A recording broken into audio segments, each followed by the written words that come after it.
네, 오늘도 영원하신 주님의 사랑 안에서 따뜻한 심령이 되시기를 바라겠습니다. 오늘 말씀은 고린도후서 9장 1절에서 5절 말씀입니다.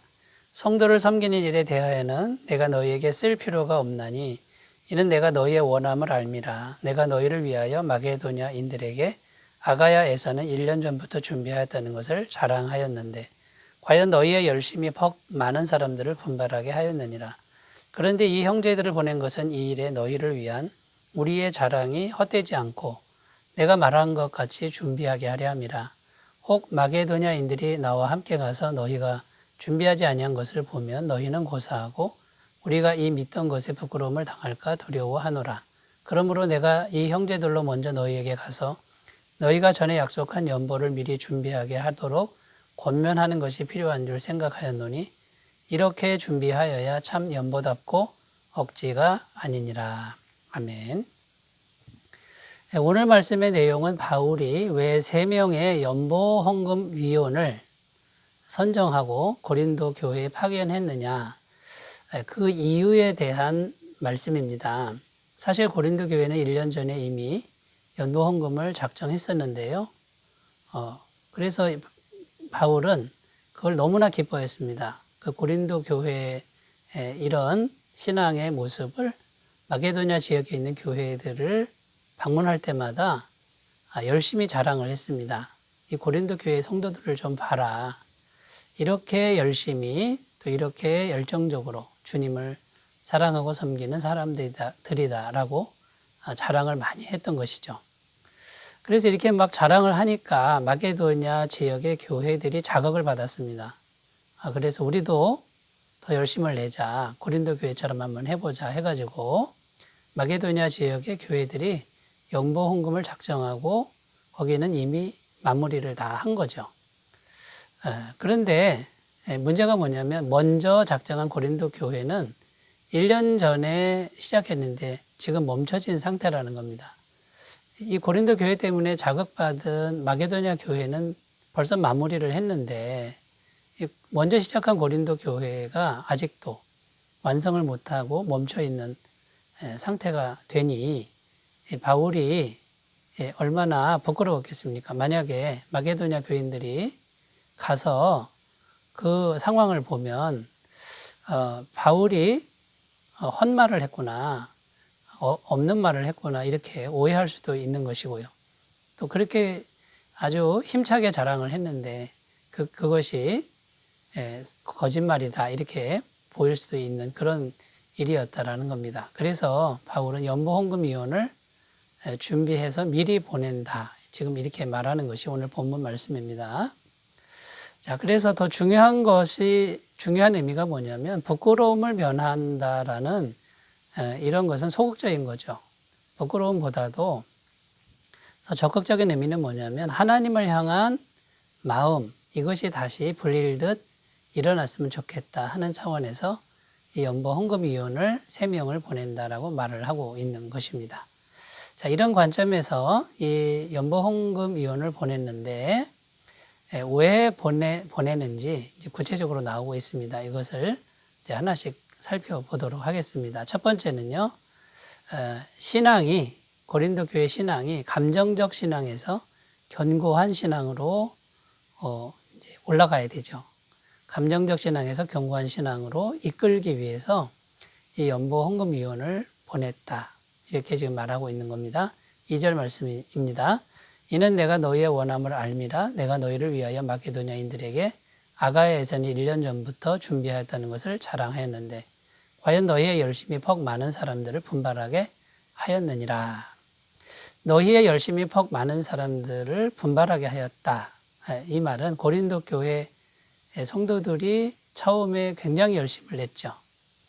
그래서 1년 전에 굉장히 열정적으로 주님의 일을 했는데 그 열정적인 신앙이 연보 헌금을 마련하는 데까지 이르렀습니다. 그래서 이 소식을 바울이 마게도냐 지역 교회에게 자랑을 한 것이죠. 그래서 마게도냐 지역의 교회들이 연보 헌금에 동참하게 되는 이런 좋은 움직임이 계속 이어졌다라는 것입니다. 그런데 1년이 지난 지금 고린도 교회 성도들은 열정이 다 식어버린 겁니다. 시작한 연보 헌금의 일이 마무리가 안 되고 중간에 멈춰져 버린 이런 상태를 지금 말하고 있는 것이죠. 그래서 고린도 교인들의 신앙 상태를 한번 살펴보면 처음에는 굉장히 뜨거웠습니다. 열정적이었습니다. 그런데 지금은 냉랭하게 식어 있는 그런 상태라는 것이죠. 그래서 이 고린도 교인들의 어떤 그 심령 상태 또는 또 기질 이런 부분을 살펴보면 굉장히 감정적인 면이 강한 사람들이라고 볼 수 있다는 겁니다. 그래서 금방 뜨겁게 올랐다가 금방 식어버리는 이런 모습을 보여주는 것이고요. 어려움이 오면은 금방 그 열정이 식어버리는 이런 신앙을 보여준다라는 것이죠. 마태복음 13장에 보면 씨 뿌리는 자의 비유가 나오는데 거기 보면 돌밭에 뿌려진 씨에 대한 내용이 나옵니다. 이 돌밭에 씨가 뿌려지면요. 말씀을 듣고 즉시 기쁨으로 말씀을 받습니다. 금방 기뻐합니다. 그런데 돌밭이 있으니까 뿌리가 내리지 못한 거죠, 말씀이. 그러니까 환난이나 핍박이 일어날 때에는 곧 넘어지는 자요. 이렇게 기록하고 있는 것입니다. 그러니까 이 돌밭 같은 마음 상태, 이것이 고린도 교회의 성도들의 심령 상태를 대변하는 비슷한 그런 모습이라고 할 수 있는 것이죠. 여러분, 이 감정적인 신앙은 옆에서 보기에 굉장히 열정적으로 보입니다. 좋은 신앙으로 보입니다. 그러나 여러분, 이 감정적인 것에만 머물러 있으면 무너지기가 쉽고 금방 냉랭하게 식어버릴 수 있는 그런 마음이라는 것이죠. 물론 신앙에 있어서 이 감정적인 부분이 중요합니다. 감정의 터치가 없을 때 어떻게 우리가 뜨겁게 하나님을 사랑할 수 있겠습니까? 물론 중요하지만 문제는 뭐냐면 감정적인 것만 있을 때가 문제라는 것이죠. 정말 견고한 신앙은 어떤 신앙일까요? 말씀이 마음 깊숙이 뿌리 내리는 신앙을 이제 말하는 것입니다. 그래서 이 말씀을 깊이 뿌리 내리게 하는 이런 신앙은 감정적으로 달아오르지 않아도 말씀이 그 마음을 지켜준다라는 것이죠. 마태복음 7장 24절 25절 말씀, 그러므로 누구든지 나의 이 말을 듣고 행하는 자는 그 집을 반석 위에 지은 지혜로운 사람 같으리니 비가 내리고 창수가 나고 바람이 불어 그 집에 부딪히되 무너지지 아니하나니 이는 주추를 반석 위에 놓은 연고요. 여러분, 말씀 위에 신앙을 건축해 가시는 지혜가 있으시기 바라겠습니다. 두 번째입니다. 두 번째, 연보헌금위원 3사람을 신중하게 선정해서 고린도 교회에 보낸 이유. 두 번째는 말로만이 아니라 행함의 신앙으로 이끌기 위해서라는 것입니다. 4절 말씀이죠.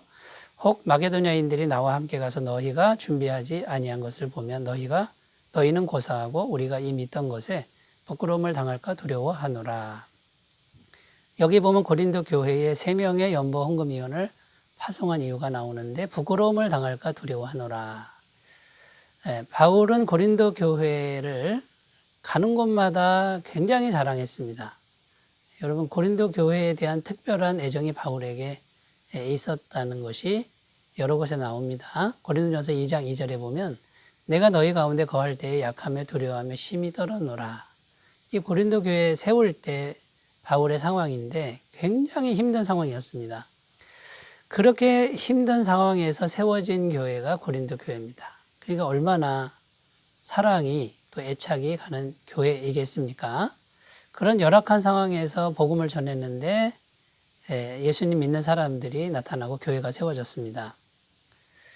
그런 영적 자녀가 얼마나 귀합니까? 여러분, 힘들게 난 아이가 더 귀하게 느껴지는 부모의 심정 같은 것이죠. 그런데 지금 그 고린도 교회만 보면 그렇게 이쁘고 자랑스러웠는데 지금 그것이 헛것이 되게 생겼고 부끄러움을 당하게 생겼다라는 것이죠. 그러니까 여러분, 여기서 이제 우리가 생각해야 될 게 뭐냐면 이렇게 말로만 하는 그런 신앙에서 머문다 그러면 그것은 부끄러운 신앙이 될 수밖에 없다라는 것입니다. 그래서 이제 행함의 신앙으로 뭔가 실제로 실천하는 신앙으로 옮겨갈 때 그것이 진정한 자랑이 된다라는 거죠.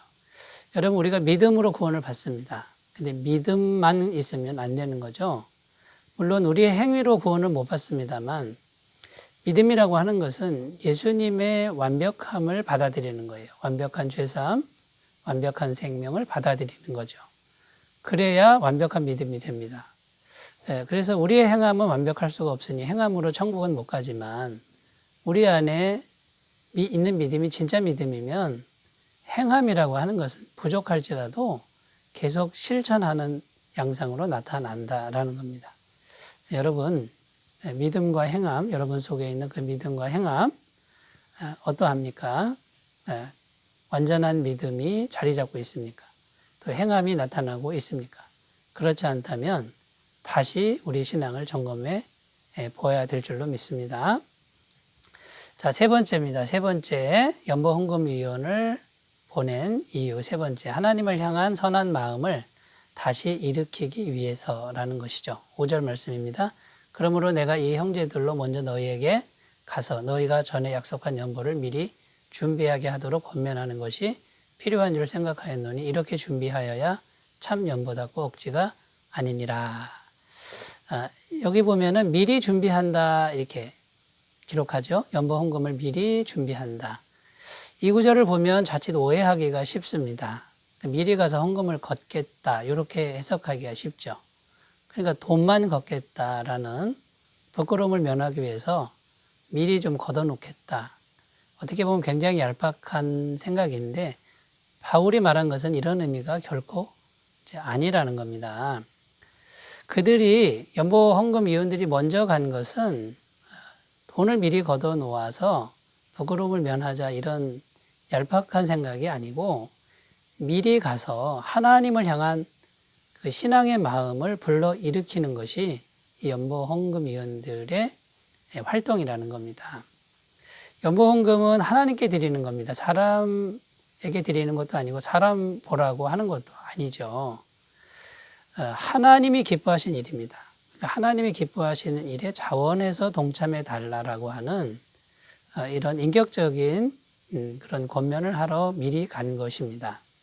액수가 중요한 것도 아닙니다. 형편껏 하면 되는데 아예 안 하는 게 문제지 적은 액수라도 동참하는 것이 중요하고 하나님이 귀히 받으신다라는 겁니다.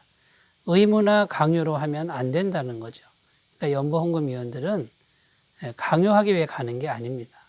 하나님을 향한 신앙 그리고 사랑, 헌신 이런 것들이 자연스럽게 올라왔으면 하는 마음에서 이 3명의 연보헌금위원을 파송한 것이라는 겁니다. 여러분, 하나님께서 뭐가 없어서 자꾸 드리라고 합니까? 그게 아닙니다. 우리들의 마음을 원하는 것이죠. 여러분, 우리들의 마음을 얼마나 하나님께 드리고 있습니까? 그것이 현실로 나타나는 귀한 삶이 되셨으면 좋겠습니다. 기도합니다. 하나님 아버지, 3명의 신실한 연보헌금위원들을 파송합니다. 그들이 가서 하나님을 향한 마음을 불러일으킵니다. 우리에게도 이런 마음이 일어나게 하옵소서. 예수님의 이름으로 기도드립니다. 아멘. 주님을 더욱 사랑하시는 은혜가 있으시기 바라겠습니다. 감사합니다.